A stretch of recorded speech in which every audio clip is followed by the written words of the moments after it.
परम श्रद्धास्पद आचार्य प्रवर के चरणों में अभिवंदना। आदरास्पद साधु साध्वी वृंद, समणी वृंद, उपस्थित धर्म परिवार। मैं अपनी बात एक छोटी सी घटना के द्वारा प्रारंभ कर रही हूँ।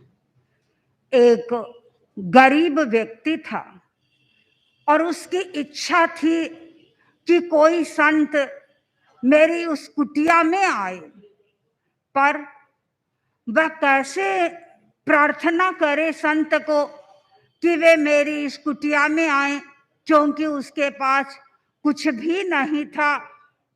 टूटी फूटी झोंपड़ी थी, टूटा फूटा स्थान था, बिछौना था, सामान्य सामान्य सी चीजें उसके घर में थी। लेकिन संयोग ऐसा मिला कि एक दिन अकस्मात ही एक संत उसके उस कुटिया में पहुंच गए, उस झोंपड़ी में पहुंच गए और उस गरीब व्यक्ति को देखा। इधर उधर उसके घर में दृष्टि दौड़ाई और उस गरीब व्यक्ति को पूछा, तुम अपनी जीविका कैसे चलाते हो? उसने कहा, मेरे पास में एक शिला है और एक लोढ़ा है, इस पर मैं चटनी पीसता हूँ, रोटी पकाता हूँ और उसके द्वारा मैं मेरी जीवन का निर्वाह करता हूँ। संत ने गौर से देखा उस लोढ़े को और उसने कहा कि अच्छा ठीक है, तुम मुझे एक चिमटा ला करके दो। वह इधर उधर गया, आसपास खोजने पर उसे एक लोहे का चिमटा मिल गया और जो लोढ़ा था जिसे वह हमेशा चटनी पीसता था, उस लोढ़े को उस चिमटे से छुआ और जैसे ही छुआ वह चिमटा तो सोने का बन गया और वह अपनी आंखों पर विश्वास नहीं कर सका कि ये सब क्या हो रहा है।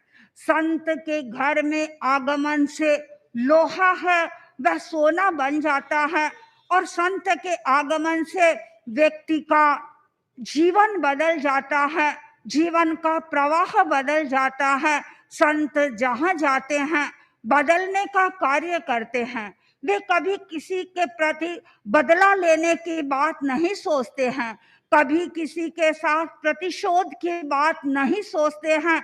वे हमेशा यही चिंतन करते हैं कि कैसे दूसरों का हित हो, मैं वह कार्य करूं। सज्जन व्यक्तियों का सानिध्य जिसे उपलब्ध हो जाता है, उसे सब कुछ मिल जाता है। संस्कृत साहित्य में एक श्लोक आता है, कल्पद्रुमः कामितमेव सूते, कल्पद्रुमः कामितमेव सूते, सा कामधुक् कामितमेव दोग्धिः, चिंतामणिश्चिंतितमेव दत्ते, सताम ही संगः सकलम प्रसूते। यानी जिस व्यक्ति को कल्प वृक्ष उपलब्ध होता है, जो व्यक्ति कल्प वृक्ष के नीचे बैठता है, जैसा चिंतन करता है वह वस्तु उसे उपलब्ध हो जाती है। कामधेनु जिसके पास होती है, जिसके आंगन में होती है, उसे भी सब कुछ उपलब्ध होने की संभावना बनी रहती है और जिसके हाथ में चिंतामणि रत्न आ जाता है, वह व्यक्ति जो कुछ भी चिंतन करता है वह उसके सामने उसे प्राप्त हो जाता है। लेकिन कवि ने सज्जन व्यक्तियों के सानिध्य के महत्व को बताया है और उसने लिख दिया, सताम ही संगः सकलम प्रसूते। सज्जन व्यक्तियों की जब सन्निधि उपलब्ध होती है तो उसे सब कुछ उपलब्ध हो जाता है, क्योंकि सज्जन व्यक्ति ही हे गेय उपादेय की चेतना का जागरण कर सकते हैं, विवेक की चेतना का जागरण कर सकते हैं, कर्तव्य और अकर्तव्य का बोध दे सकते हैं। अन्य दूसरे व्यक्ति इस प्रकार का कार्य नहीं कर सकते और सज्जन व्यक्ति का सानिध्य जिसे उपलब्ध होता है, सचमुच में उस व्यक्ति का जीवन धन्य हो जाता है। आज यहाँ पर करणी माता के इस तपोभूमि में अनेक लोग अनेक स्थानों से यहाँ आए हैं। क्यों आए हैं? वे सब इसलिए आए हैं कि वे सत्संग करना चाहते हैं। परम पूज्य आचार्यवर जैसे तेजस्वी, यशस्वी, वर्चस्वी आचार्य का यहाँ पर आगमन हुआ है और वो उनकी सन्निधि से कुछ न कुछ प्राप्त करना चाहते हैं। आचार्यवर के अपने जीवन का लक्ष्य है तिन्नाणंग तारियाणंग। आचार्यवर स्वयं मोक्ष मार्ग पर चल रहे हैं, मोक्ष मार्ग के पथिक बने हुए हैं और दुनिया को भी मोक्ष मार्ग के बारे में जानकारी देते हैं, सही मार्ग बताते हैं, सही मार्गदर्शन देते हैं। और जब मार्ग उपलब्ध हो जाता है, मार्गदर्शन व्यक्ति को उपलब्ध हो जाता है, तो वह अपने लक्ष्य तक भी प्राप्त हो जाता है।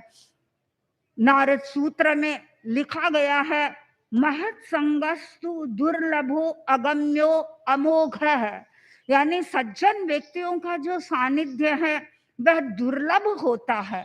यानी हर व्यक्ति को सज्जन व्यक्ति का सानिध्य भी उपलब्ध नहीं होता है। आप अनुभव करते होंगे, आपके परिवारों में अनेक व्यक्ति हैं, क्या परिवार के सारे व्यक्ति यहाँ आए हैं? नहीं आए हैं। कुछ लोग ऐसे हैं जिनको आप कहते भी हैं कि आचार्यवर आए हैं, आप दर्शन करने के लिए जाओ, नहीं जाते हैं। क्यों नहीं जाते हैं? दुर्लभ है संग है। ये जो संग है वह दुर्लभ होता है, हर किसी व्यक्ति को उपलब्ध नहीं हो सकता है। यह अगम्य है और अमोघ है। एक बार जंगल में खड़े थे, वे ध्यान कर रहे थे और उनके पास में अपनी एक पोटली थी और एक पुड़िया थी। उस रास्ते से एक डाकू निकला। डाकू ने देखा एक व्यक्ति यहाँ खड़ा है, ध्यान कर रहा है। वह उसके पास में पहुंचा।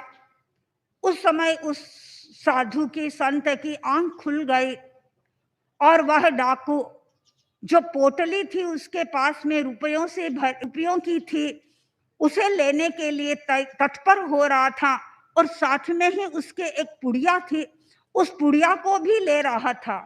संत ने कहा, देखो तुम पोटली तो भले ही ले लो, ये रुपयों की है, तुम ले जाओ, लेकिन ये पुड़िया मत लो।